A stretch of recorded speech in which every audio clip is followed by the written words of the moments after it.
Iran Israel സംഘർഷം രൂക്ഷമായി തുടരുകയാണ്. ഇറാനിൽ അനവധി നാശനഷ്ടങ്ങൾക്കും ജീവനാശങ്ങൾക്കും കാരണമായ ഇസ്രായേലിൻ്റെ ആക്രമണത്തിന് ശേഷം വെള്ളിയാഴ്ചയ്ക്കും ശനിയാഴ്ചയ്ക്കും ഇടയ്ക്കുള്ള രാത്രിയിൽ ടെഹ്റാൻ ഇസ്രായേലിനെതിരെ പ്രതികാര ആക്രമണം നടത്തി. ടെൽ അവീവ് ഉൾപ്പെടെ നിരവധി ഇസ്രായേലി നഗരങ്ങളും ജനവാസ കേന്ദ്രങ്ങളും വ്യാപകമായ നാശത്തിന് കാരണമായതിനെ തുടർന്ന് ഇറാൻ യുദ്ധം രൂക്ഷമായിരിക്കുകയാണ്. ഇതൊരു മൂന്നാം ലോക മഹായുദ്ധത്തിൻ്റെ ഭീഷണി മുമ്പ് എന്നത്തെക്കാളും യാഥാർത്ഥ്യമായതായി ചില അന്താരാഷ്ട്ര വൃത്തങ്ങൾ പറയുകയാണ്.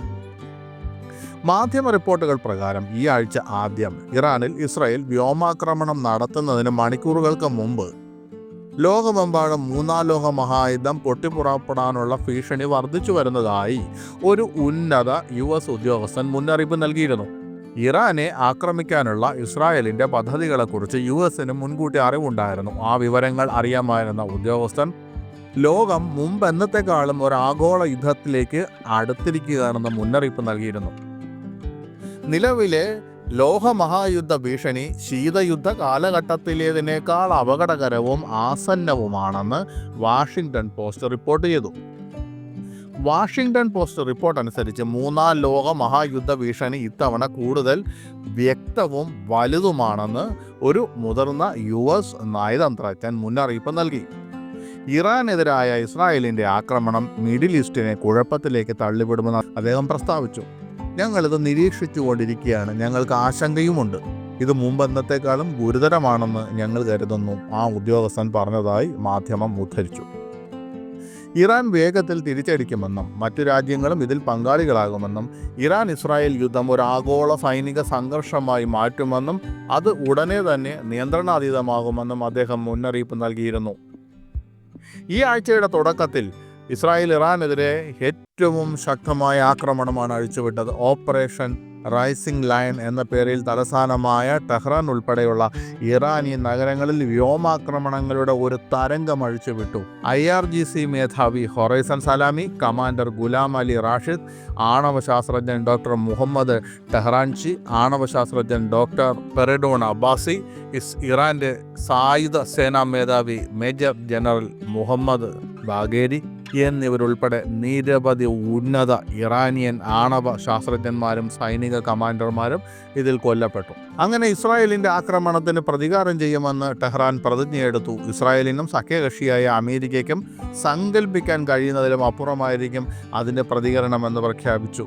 ഇത് ഒരു പൂർണ്ണ തോതിലുള്ള ഇറാൻ ഇസ്രായേൽ യുദ്ധത്തിൻ്റെ ഭയം ജനിപ്പിച്ചു എന്ന് മാത്രമല്ല, ഇറാൻ തിരിച്ചടിക്കുകയും ചെയ്തിരിക്കുകയാണ്. ഇസ്രായേൽ വീണ്ടും തിരിച്ചടിച്ചു, ഇറാൻ്റെ തിരിച്ചടി വീണ്ടും ഉണ്ടാകും. ഇങ്ങനെ ഈ യുദ്ധം നീണ്ടുപോകും. ഒടുവിൽ ഒരുപക്ഷെ മിസൈൽ സാങ്കേതിക വിദ്യയിൽ വളരെ മുന്നിൽ, കാരണം ഇറാൻ്റെ കയ്യിൽ ഒരുപാട് മിസൈലുണ്ട്, ആ മിസൈൽ സാങ്കേതിക വിദ്യയിൽ ഒരുപാട് മുന്നിലാണ് ഇറാൻ.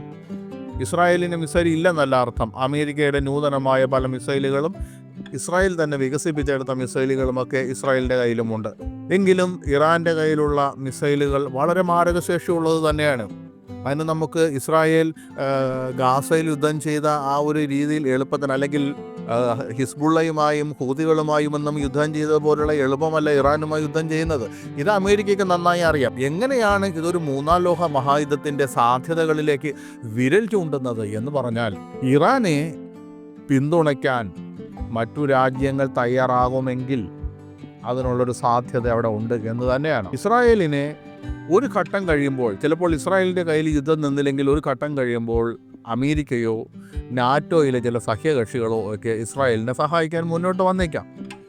കാരണം അമേരിക്കയ്ക്ക് ഒരിക്കലും ഇസ്രായേലിനെ ഒഴിവാക്കി പോകാനോ അല്ലെങ്കിൽ ഇസ്രായേലിനൊരു നാശം ഉണ്ടാകുന്നത് കാണാനോ ഇഷ്ടമില്ലാത്തൊരു രാജ്യമാണ് അമേരിക്ക. അതുകൊണ്ട് തന്നെ ഇസ്രായേലിന് ഒരു മോശം അവസ്ഥ ഉണ്ടാകുന്നു എന്ന് മനസ്സിലാകുമ്പോൾ അമേരിക്ക അവിടെ ഉടനെ കയറി ഇടപെടും. ഇപ്പോൾ തന്നെ അമേരിക്കയുടെ സൈനിക താവളങ്ങളും യുദ്ധക്കപ്പലുകളും ഒക്കെ ആ മേഖലയിൽ പലയിടത്തുമുണ്ട്. എന്തിനാണ് അവർ അവിടെ തമ്പടിച്ചിരിക്കുന്നത്? ഒരർത്ഥം പറഞ്ഞാൽ അത് ഇസ്രായേലിനെ സംരക്ഷിക്കുക എന്ന കാര്യത്തിനും കൂടി തന്നെയാണ്. ഇനി നാളെ അമേരിക്ക ഇറാനോട് യുദ്ധം പ്രഖ്യാപിച്ച് വന്നാൽ ഇറാനെ സഹായിക്കുന്ന ഒരു പക്ഷേ ഇറാൻ്റെ സുഹൃത്ത് രാഷ്ട്രങ്ങളായ ചൈനയോ റഷ്യയോ തയ്യാറായേക്കാം. അങ്ങനെ റഷ്യയും ചൈനയും ഇറാനും ചേർന്നുള്ള ഒരു യുദ്ധമുന്നണി ഉണ്ടായാൽ അവിടെ തീർച്ചയായിട്ടും ഒരു ലോകമഹായുദ്ധത്തിൻ്റെ സാധ്യതകളുണ്ട്. ഇവിടെ ലോകമഹായുദ്ധം അന്ന് സംഭവിച്ചപ്പോഴും അങ്ങനെ തന്നെയായിരുന്നു. ഒരു ചെറിയ മേഖലയിൽ തുടങ്ങിയ ചില പ്രശ്നങ്ങൾ പിന്നീടത് സൈനിക സഖ്യങ്ങളിലേക്കും മറ്റുമൊക്കെ പോയി ലോകം മുഴുവൻ പടർന്നു പിടിച്ച ഒരു യുദ്ധമായി മാറി. ഇവിടെയും അങ്ങനെ സംഭവിച്ചുകൂടാ എന്ന് നമുക്ക് ഉറപ്പൊന്നും പറയാൻ പറ്റത്തില്ല. പ്രത്യേകിച്ച് പുതിയ ആഗോള രാഷ്ട്രീയത്തിൽ എന്തും സംഭവിക്കാവുന്ന ഒരവസ്ഥയാണ് സംജാതമായിരിക്കുന്നത്. അതുകൊണ്ട് തന്നെ മിഡിൽ ഈസ്റ്റിൽ സംഭവിക്കുന്ന ഏതൊരു വിധത്തിലുള്ള മോശമായ കാര്യങ്ങളും ഇന്ന് ലോകരാജ്യങ്ങൾ വളരെ ശ്രദ്ധയോടെ വീക്ഷിക്കുകയാണ്.